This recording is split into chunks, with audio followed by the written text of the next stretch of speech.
All right. Hi, everyone. Welcome to today's event on online marketing strategy. I'm Adam Barsam from MSDynamicsWorld.com, and I'm joined today by B2B online marketing expert Marilou Barsam, as well as two Dynamics users, CRM manager Terry Stora and financial systems manager Tom Weaver. Today we've got some new data to share on Dynamics user research and marketing preferences and ISV perceptions about those same activities, and we're really excited to have our guests here to share their perspective on owning a Dynamics solution and researching ISV solutions. So as we get started, I just want to add that we invite you to ask questions today during the presentation. There's a Q&A box, should be on the right-hand side of your screen, so don't hesitate to type in questions. So without further delay, let me turn things over to Marilou Barsam.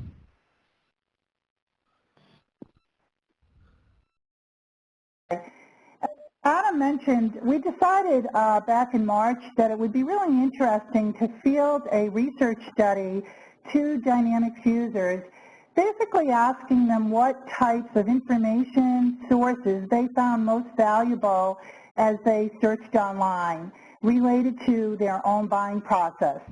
And then we thought it would be even more interesting if we asked the same set of questions to marketers like yourselves. And so the objective of this study became, let's compare the results. And that's exactly what we've done. And we did this by basically editing the questions, but asking the same thing to both samples. In terms of the study, we have a full research report and a white paper that I've written that will be provided to everybody that's attending today. So thanks again for your attendance. In addition to the study, I would like to add that I contacted several users who had elaborated on the actual research study. And I was curious to find out more about why they made the comments they did. And that is exactly why Tom and Terry are here today, because they were two of those people that had elaborated, and now they're kind enough to join us and share their viewpoints with you. So what we've done is basically taken the study and rolled up the top 6 findings on what Dynamics users look for when they are searching online. So these are the top lines. I've highlighted in blue the 4 that we intend to cover today. The last 2, you can read more about them in the actual white paper that I mentioned. So the first finding was, IT users prefer email follow-up to phone calls. And you will hear directly from 2 Dynamics users why that is so. The second finding, Dynamics users visit third-party editorial websites much more frequently than you may realize. So some interesting information there. Finding number 3, customer reviews and product trials are seen as a must-have by both users and vendors in the final buy stage. So this is one of those times where the responses were really lined up to each other. Finding number 4, Dynamics users value industry conferences differently than you may think when they're doing research to solve problems related to Dynamics offerings. And then finding number 5, there are some major implications from this study in terms of why the majority of Dynamics users feel neutral about display ads. We asked them specifically about pop-ups or interstitials. And there's some interesting information is what you can do as marketers to make them not feel neutral about those very same things. And then finding number 6, which you'll hear somewhat about in, when we discuss finding 2 as well, is that there were wide differences in how Dynamics users and marketers see the value of ISV websites. So some really interesting stuff there. So we'll start with finding number 1. Finding was in response to the question, and by the way, the questions are all noted at the bottom of each slide that I cover. So here the question was, please share your views on downloading branded vendor white papers and then interacting with a vendor. And this is where we found that they really do not prefer phone calls to email follow-up. It's the other way around. 59% said they don't want any emails either. 81% said they prefer no immediate calls. 87% said they prefer not to be contacted at all and instead be the one to do the contacting. This may surprise some of you, but in my follow-up interviews, this was highly reinforced. 74% do want more information, but they want it later through email. So you can see there's different opinions coming from the same sample, the same source. So this is one of the areas where Tom had commented on the survey, and then later when we spoke on the phone. And as an aside, one of the things that he said that was echoed by several other users was general receptivity to white papers usually was better on a third-party site like MS Dynamics World. And that, you know, they all have different viewpoints on this. From Tom's perspective, it's where he goes to find credible information.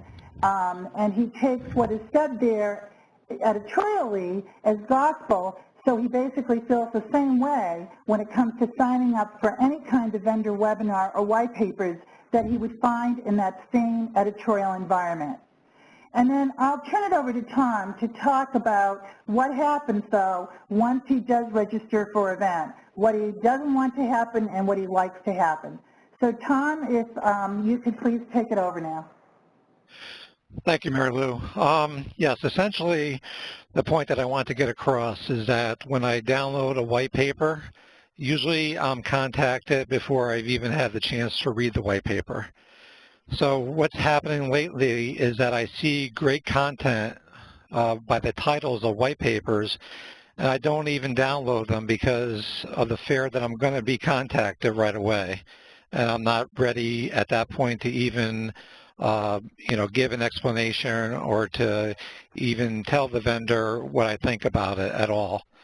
So I think there's a little bit of pressure, at least that I feel, when downloading a white paper, and that I would like to be given a little bit more time to at least digest it before I'm contacted. And then in terms of being contacted, do you agree with the majority of the survey results that you would still prefer email over a phone call, or is it that both are okay but at different times? Well, I really wouldn't, personally, I would prefer an email over a phone call because, again, I think most vendors think that they may not receive a response back via email, but I would definitely respond back and say, I've read your white paper and I have a few questions for me, and, go ahead and contact me at such and such a day. But usually when I receive a phone call, I'm not, ready, or I may not have the time at that particular hour to give feedback. Right. So from your perspective, and I would think from the marketer's perspective too, it would be a waste of resources and time if somebody called you immediately, and it would be better for them to wait. Exactly. Yeah. Exactly. That's the point I'm trying to make. Yep. Okay. So, in terms of best practice advice, when you do follow up with someone, you do have a lot of choices. But if you're going to email them, as Tom suggested, there's different things you can do. Not just strictly a follow-up to that white paper, but also suggest maybe an associated webinar that you have or another piece of content, or even invite them to join your company newsletter, and you may find they're receptive at this point. In terms of the call, some users had said that you can call but wait for 2 or 3 weeks. Give them time to digest the original white paper, share it with their department if they want to, and then they'll be ready for you. From our perspective, we were thinking that one of the solutions to this might be to suggest that marketers and publishers create registration forms that are a little more user-friendly and give users choices like contact me in a week or 2 or 3, send me some more literature, or even I'll contact you when I'm ready. And this way, you're basically listening to your potential customer and doing what's in lockstep with what they need at the time. So moving on to finding 2. This finding was in response to the question at the bottom of the slide. When you're looking for information sources to help solve a problem related to a Microsoft Dynamics product, which of the following do you consider to be the most valuable? And overall, the user said visiting third-party editorial sites, something they did much more often than ISVs actually realized or indicated on the research sample. 53% of users said they visit a third-party site like MSDW once a day or week, whereas they typically frequent vendor sites on a monthly basis. Now, marketers basically got this in terms of their own sites, meaning that their response set, which you'll see in the actual research, showed that they knew that they were getting that level of frequency, namely once a month, from users. And I'm sure, like most of you on the phone today, as we know, everybody tracks their site page visits at this point in time. But the big surprise for marketers was not really realizing how much more frequently they're visiting editorial sites like MSDW. So for this finding, I'd like to ask Terry Storer, who's a CRM manager and with us today, to respond. When I had spoken to Terry on the phone, she basically said that when she's responding even to emails that are pushed out to her, she's more comfortable when they lead back to a neutral environment like MSDW or any editorial site, because that's where she goes to get her information on Dynamics issues. And that's where she goes for information she shares with her colleagues. And she referenced white papers, webinars, that she's receptive to them all. And this is one of the reasons why she's frequenting type of site so often. And so with that as a background, I'll turn it over to Terry now to elaborate on other perspectives he has. Marilou, you got that right. Everyone nowadays are so inundated with informational emails.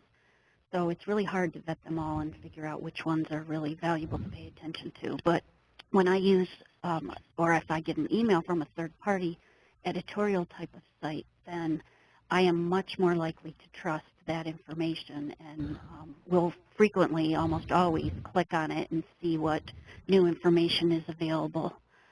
I prefer to visit these online sites because not only do I trust the information more, but it's a wider variety of information. Mm-hmm. So I really get value from it, and I frequently will direct my coworkers also to the site for specific articles and problem solutions.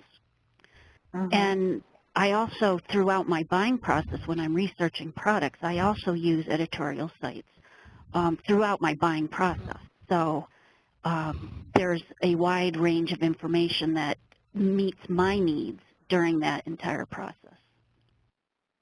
Yeah, so hearing that, Terry, then it really sheds light on why the frequency would be so much higher from the users to third-party sites versus a vendor website, because obviously when you're going to a vendor website, you're either ready to engage with them specifically or just check them out solo, versus you have so many other needs you're fulfilling when you're in an editorial environment. Is that correct? Yes, absolutely.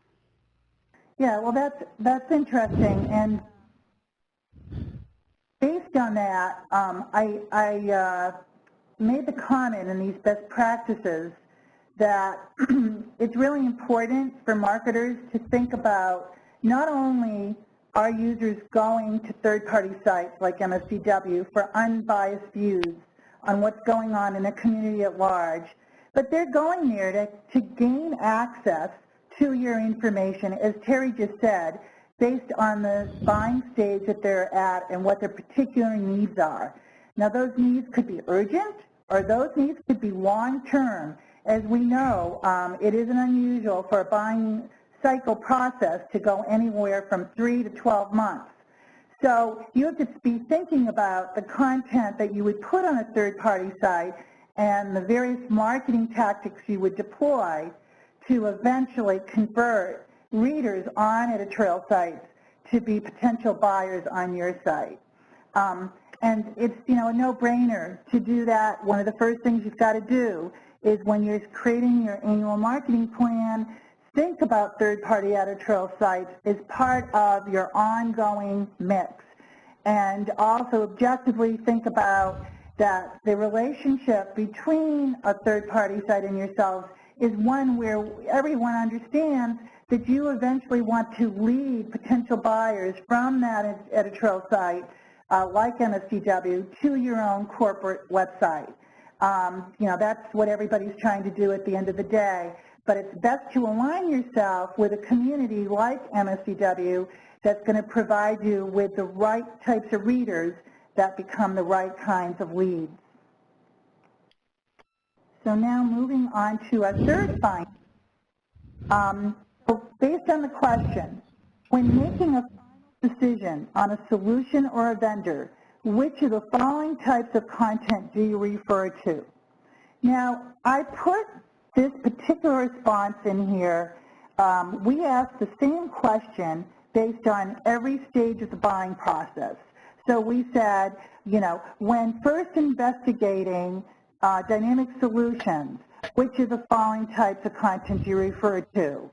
When shortlisting vendors or making comparisons, being in a comparison stage, which types of content do you refer to? We chose to show you this one because the response sample was so high in terms of the interest in product trials. It was seen as a must-have by both users and marketers in the final stages of their marketing efforts for the ISVs and the final stages of their buy process for the users.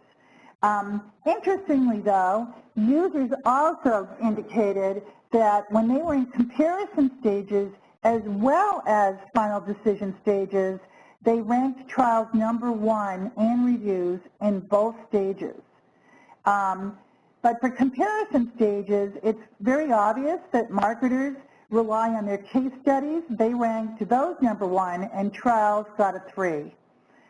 Where perfect alignment is evident is in the final stage to this question, where both users and marketers gave trials a #1 ranking.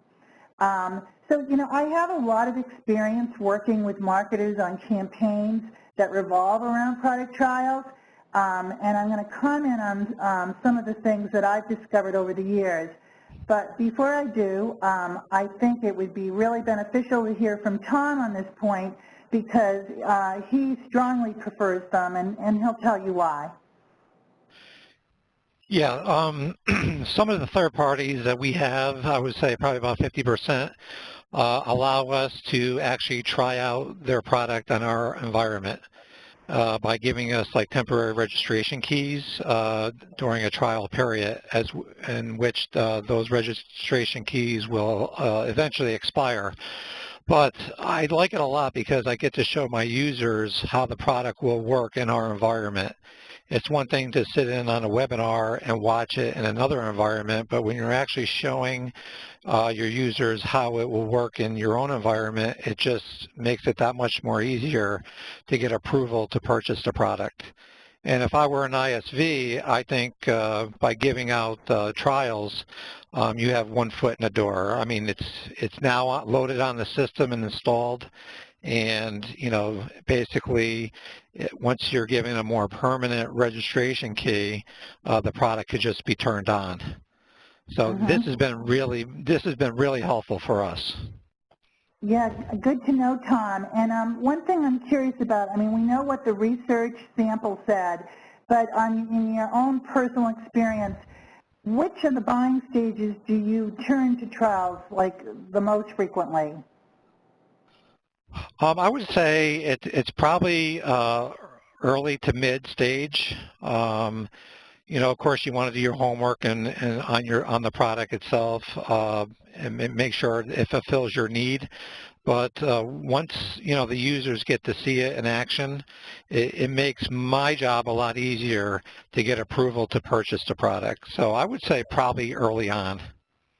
Yeah, see, and I thought you had said that, and that's a little different than the majority of the responses, but a lot of people did say mid-stage, which hearing from you now makes sense, because it sounds like you're basically trying to make it easier for you to close on a particular vendor, and going through the trial experience helps you do that.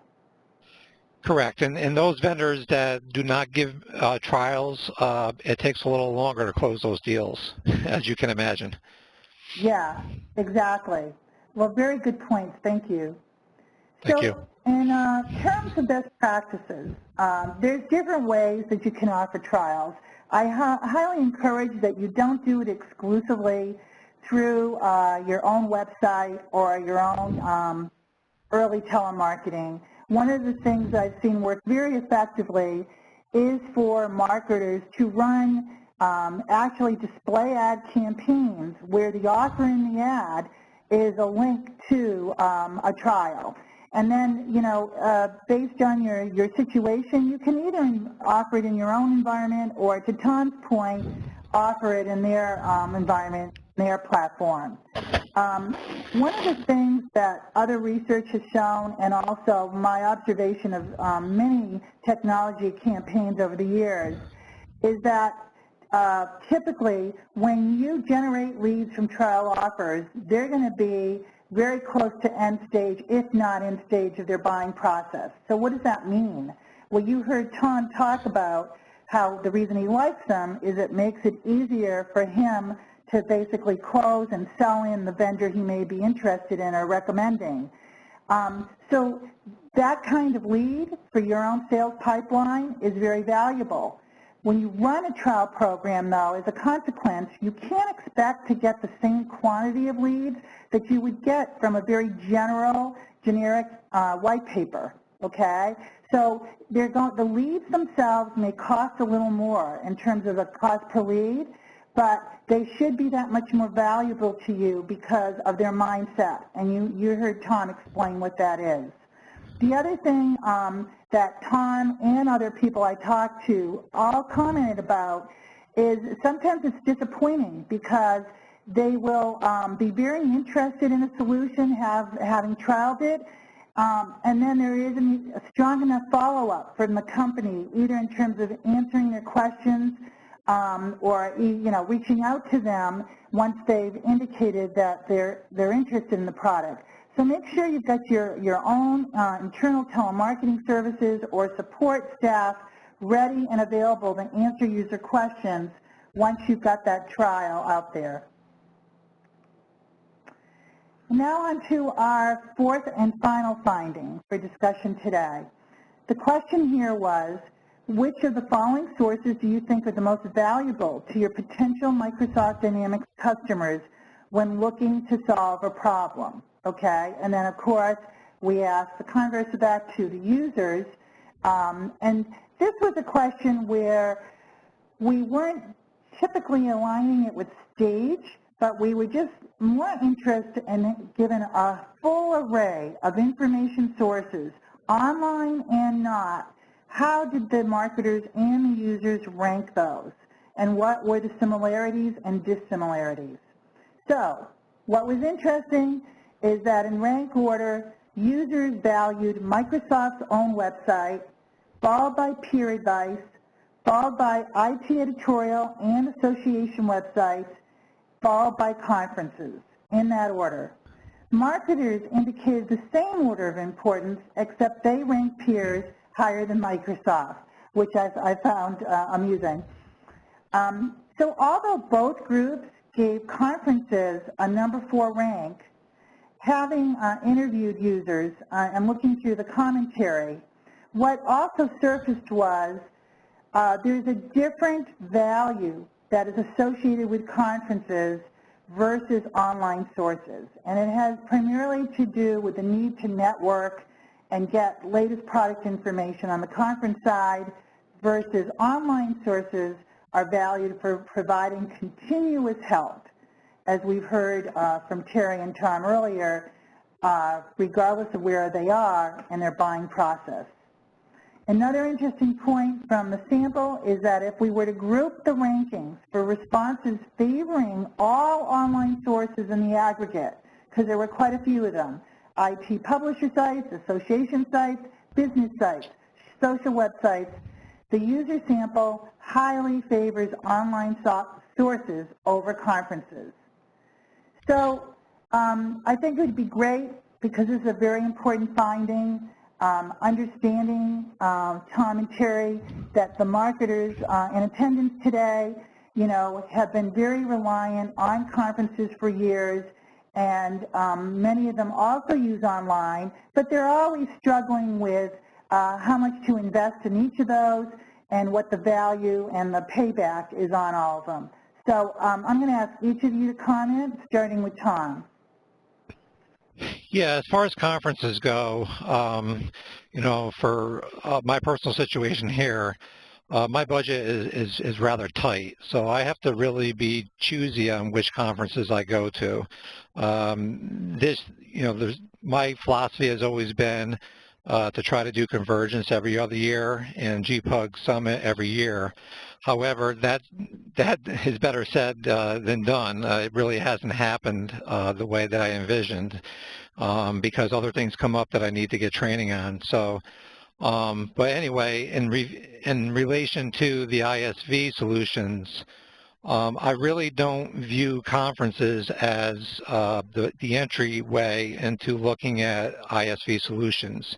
I look at conferences more or less as a reaffirmation of my decision in purchasing a particular product. As you can imagine, the environment on the expo floor is very busy, and it really doesn't favor having somebody look at a product for the very first time to really do that deep dive. So for those reasons, I really wouldn't rank conferences that highly. Interesting.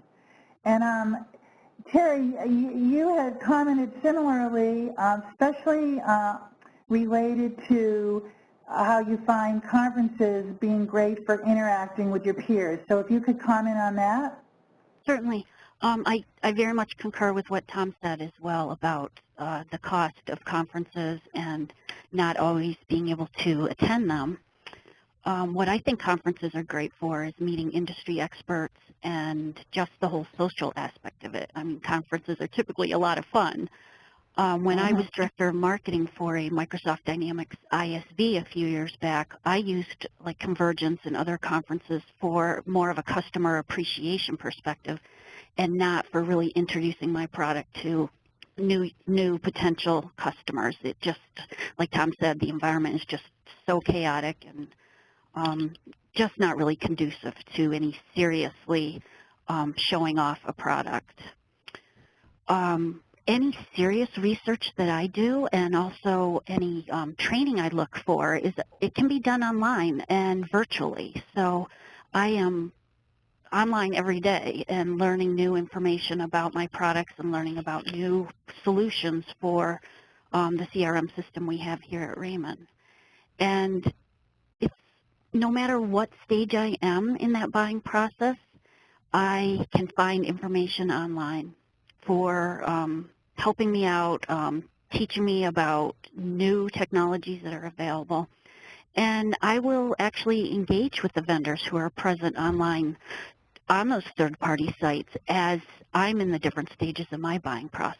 So I really look to some of those sites that consolidate a lot of the information because it's quick and easy for me to do my research and to learn about new tools and products that are out there.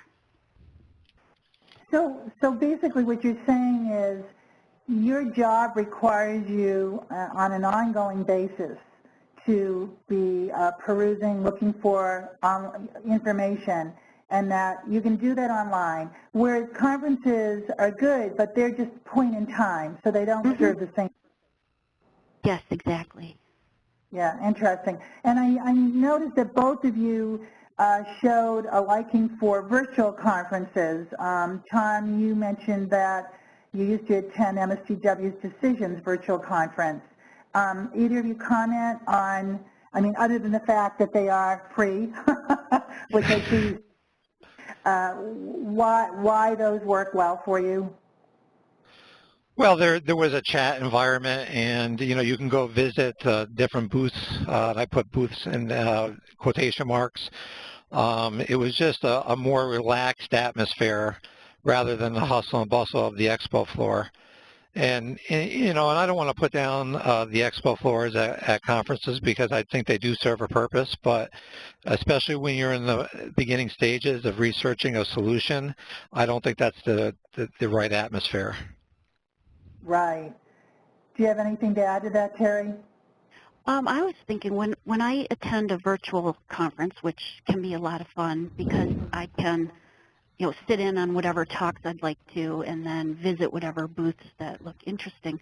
But I also, I'm not appreciative of if I, pop into one of these virtual booths and then I get a phone call immediately. So I tie in with what Tom was saying at the beginning of our talk today about I would much rather get an email, and I wouldn't necessarily want to get it immediately.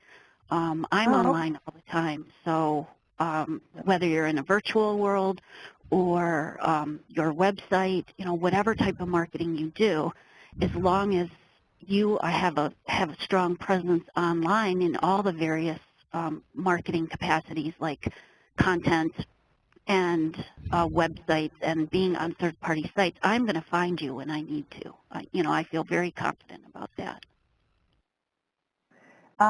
We have a question while you're talking, Terry. Can anyone provide an example of a good specific virtual conference and maybe a web link? So, Tom, I don't know. MSDW's decision. We can get back to you later, Dale, about that, unless anyone has anything to offer. I'm not aware of anyone that I'm planning on attending anytime soon, so I need to think about that a little more. Okay. All right. And Dale, we'll keep your question in mind. So interesting. And, my wrap-up on this in terms of best practices is that conferences and online resources don't have to be mutually exclusive. So you can use online very effectively through an email campaign to promote your own presence at a conference or generate attendance at your own booth. So that's one thing to think about. But I think, Tom and Terry made it really clear that because users are increasingly turning to online for all types of sources of information, that it's good to look at live conferences as playing a very special and important role, but they don't afford the opportunity for a user to tap into them on an ongoing daily or weekly basis. So that's the basic difference. And Terry, you had basically teed up perfectly how I would like to conclude the discussion on this webcast when you talked about, when you suggested to the marketers that they think about having the right content matched to the stage you're in, so that they will have information for you regardless of whether your need is urgent or it's just part of your typical buy process. And I'd like to add to that marketers also need such a big portfolio of content because they need to nurture users like you and Tom with additional content to eventually lead you to their sales pipeline. And what I have here is just a top-line suggestion on, we've spent a lot of time talking about the the main stages that you as marketers are concerned about in terms of your own marketing efforts and the stages the users find themselves in as they start investigating around opportunities or problems and then realize they have to figure out a new technology, a new service, what the landscape is, who the players are, and eventually with their teams come to some kind of recommendation or decision for who to do business with. And this basically shows you, if I had to kind of aggregate the results of the total research study, these types of content were basically voted on as being most popular or in demand by the users based on the stage and the question we asked them. So no surprise that editorial content and white papers and any kind of guide or information book is going to be more important when they're first starting off. Later on, they're in a position where they want more information on you or on the technology or solution you represent that aligns with their technology. And this is a good time to think about authoring white papers where you compare yourselves to perhaps two of your competitors and do it in a neutral way, but obviously show your assets. It's also a good time to think about sponsoring third-party editorial content, especially if you don't have a lot of it on your own.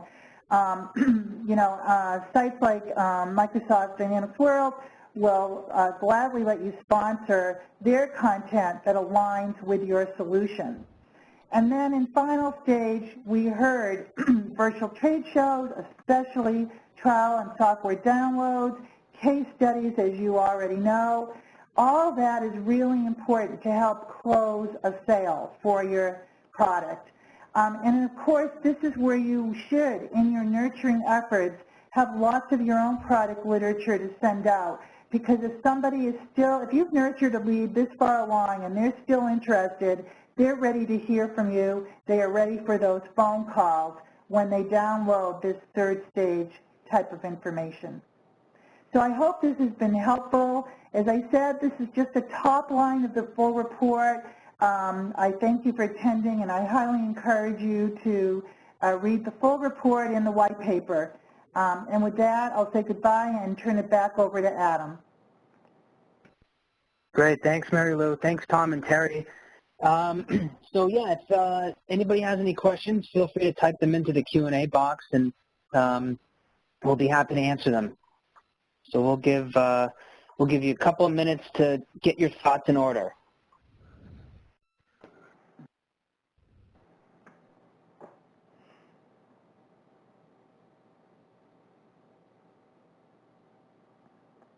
We did get a follow-up comment from Dale saying that he just wanted to clarify. He was just saying that he was already interested in virtual conferences, and he was interested in something that already has been held. So, Adam, do you want to talk a little bit about the virtual conferences you used to hold, or your plans? Yeah. Well, yeah. We used to run a virtual trade show called Decisions, and which we'll most likely be bringing back. At least I would like to, probably within the next year. But actually, we just have two more questions actually that I just want to make sure we get to. Somebody actually asked a really good question. How does social media factor in? Is anyone using it to research products? That's a great question. It's not something we touched upon either. So I don't know if Terry or Tom, maybe one of you guys can take that. This is Terry. I could say one thing is that blogs are very interesting to me. I will do lookups and read blog articles frequently, more so than something like a Twitter or Facebook. So it's good to get not only the facts, but just get people's ideas and impressions from blog articles about the various products. Definitely. I can add that I actually use Twitter, Facebook, and LinkedIn for the ISVs that I use and for ISVs that I don't use, and then keeping an eye on. Yep. Tom, I agree with LinkedIn. I also I'm part of several communities on LinkedIn where I get information, so definitely that as well. Mm-hmm. So we've got actually another question here. Will there be a paper that comes to the people attending this conference?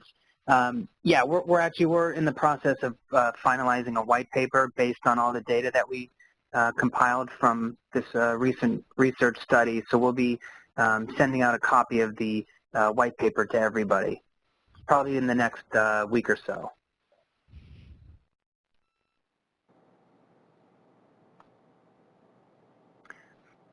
See if anybody else has any more questions. Give people just a couple more minutes.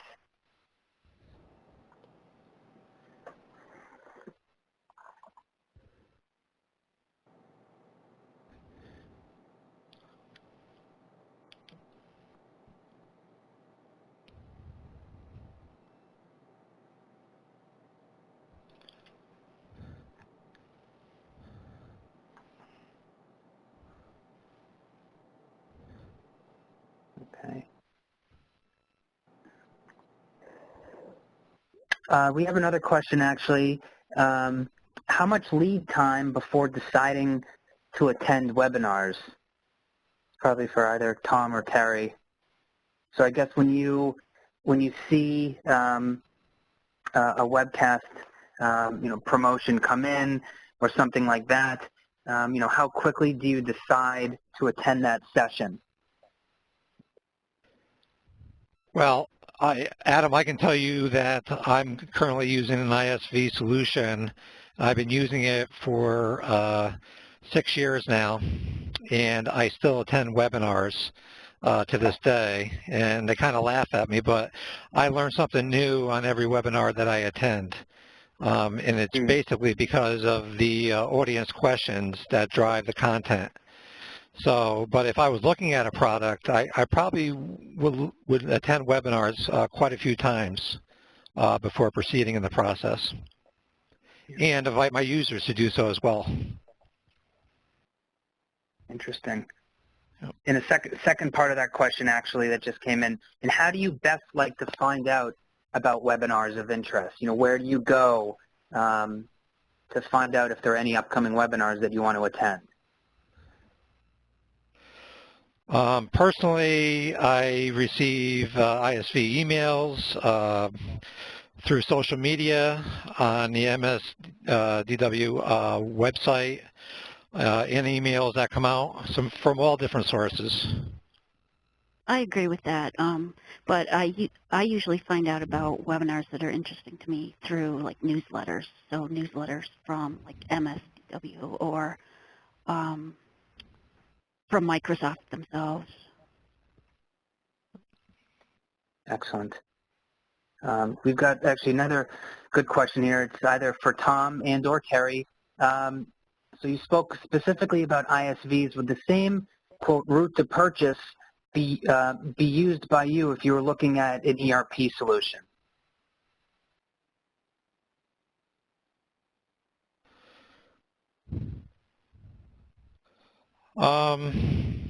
I don't know about that, because usually those type of decisions would be made by somebody higher up than myself, and usually those would probably accompany RFPs that are put out there. So I think it's a little bit of a longer process than what I would use for an ISV. But I hope that once a couple of vendors have been narrowed down, is that they would follow that same path. Now, if I were doing that, similar to Tom, but definitely would invoke an RFP type of process. But before that, I would do online research about which ERP vendors have products that are in the ballpark that I'm interested in from a pricing and a technology perspective. And I might call those companies just to do a little research up front before I even put together an RFP. And then as I move further along, and that would be a much longer buying process, I would still want to be the one in control of the process rather than having all these vendors contact me. Interesting.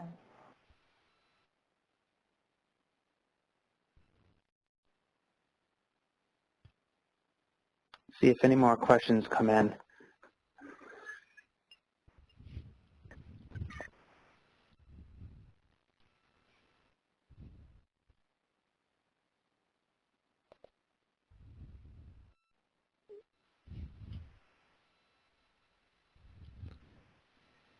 All right, looks like maybe that is all for the questions.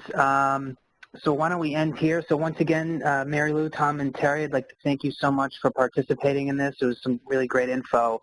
And I want to thank everybody for attending as well. We're recording the session, and it'll actually be posted online probably within the next day or so. And we'll make sure to send each of you out the link to the recorded session. So once again, thanks a lot, and have a great rest of the day and rest of the week. Yes, thank you, everybody. Bye-bye. Bye. Bye. Bye.